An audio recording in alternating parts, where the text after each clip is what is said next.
It's not like you're getting story in these missions either, because there really isn't a story here. Now, I understand that almost no one is playing Armored Core 6 for its story or its characters, but that doesn't excuse what we were given. Now, I don't need George R.R. Martin making a new world for robot jocks to blow each other up in, but some effort would have been nice. What's up, everybody? In today's video, we'll be taking a look at one of the weirdest take on Armored Core 6, and this is coming to us from none other than the Angry Joe Show, a massive YouTube channel. Now, for this review, Angry Joe didn't do it himself. He sent his minions to do the grunt work. If you want to consider him an AC, he sent some mass-produced MT to handle this review, and it really shows in the quality of the review. Because even though the reviewer was overwhelmingly positive and gave it an 8 out of 10, he had the strangest take that Armored Core 6 has no story, or that its story is bad and there was no effort there. Meanwhile, Armored Core 6 has one of the best stories ever told in a From Software game. It's definitely one of my top 3. So let's play the clip and then we'll talk about it. Another aspect of the gameplay that I found that was disappointing was the mission design. Overall, the missions between the big encounters are useless. The enemies in them account for less than speed bumps. You just tear through them as if they weren't even there. And some of these missions finished in a few minutes as well.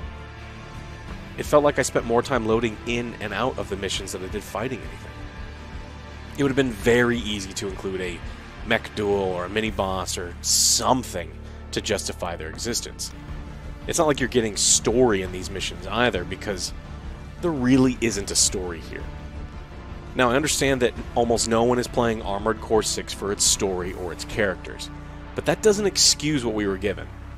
Now, I don't need George R.R. Martin making a new world for robot jocks to blow each other up in, but some effort would have been nice. Honestly, that might be one of the worst take in gaming that I have ever heard. The story in Armored Core 6 is so compelling that it makes you want to beat the game again to get different endings. And I'm not just pulling this out of my ass, the numbers prove it.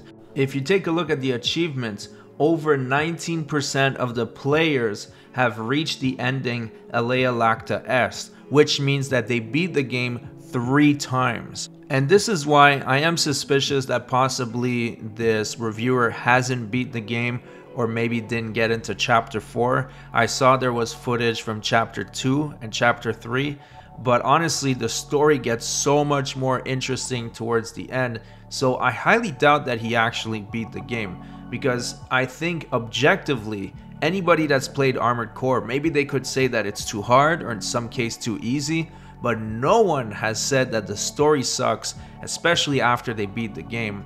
And when you do beat the game, you are compelled to do another ending because the story is so intriguing.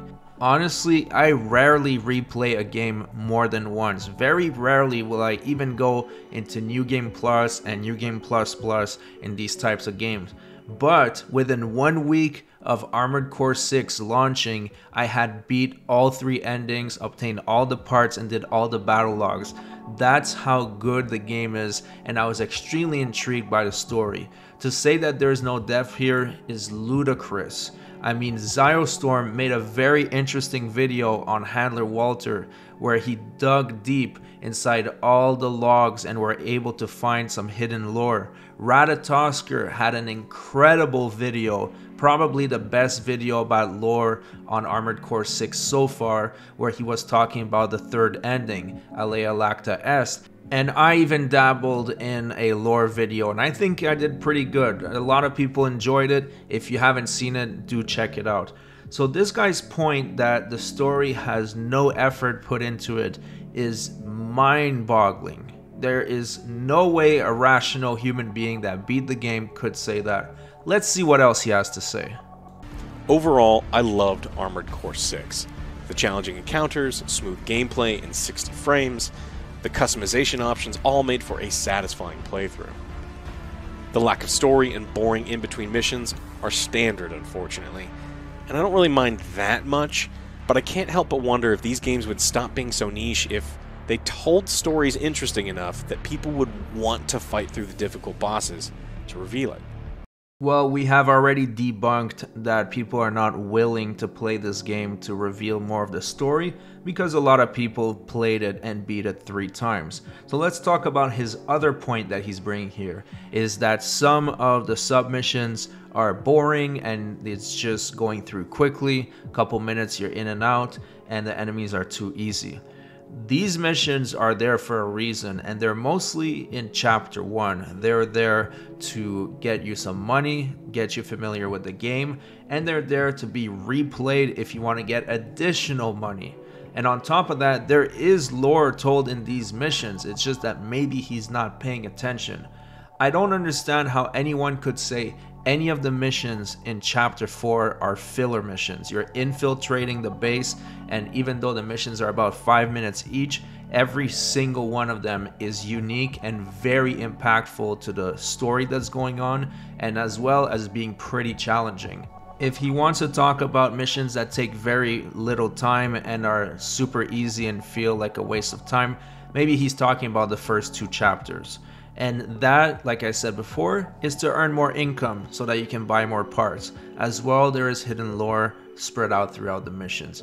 So that point doesn't stand, but I am glad that he enjoyed the game. I just found it so strange because I've heard a lot of criticism that sometimes does make sense, like there are some broken weapons like the dual Zimmerman or dual Gatling gun. Hell, even Darkside Phil was actually able to plow through this game, and that guy can't beat a puzzle in Zelda that was made for 6-year-olds. So that says a lot about the game and the balance.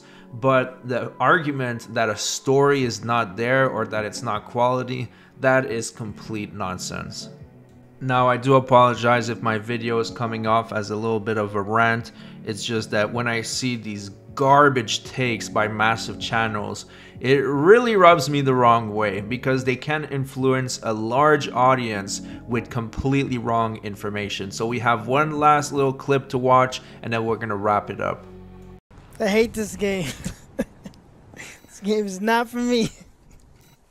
And yeah, this is just a mini boss. What did we learn? Yeah. Nothing. Absolutely nothing. Okay, now you can fight the real boss. What? That guy. What? Yeah. This is another boss? That's like the mini I boss. thought this was a real boss. Man, I can't handle the big boss. Can't even handle the mini boss. Unfortunately, they didn't include the footage of the guy on the left getting filtered by Balteas for 10 hours straight, but I would have paid a pretty penny to watch that. So that's it for the video, guys. Let me know what you think in the comment section. Do you agree with the Angry Joe show that Armored Core 6 has no story and no effort was put into it? I find that laughable. Thanks for watching, everybody. Don't forget to subscribe, and I'll see you guys on the next one.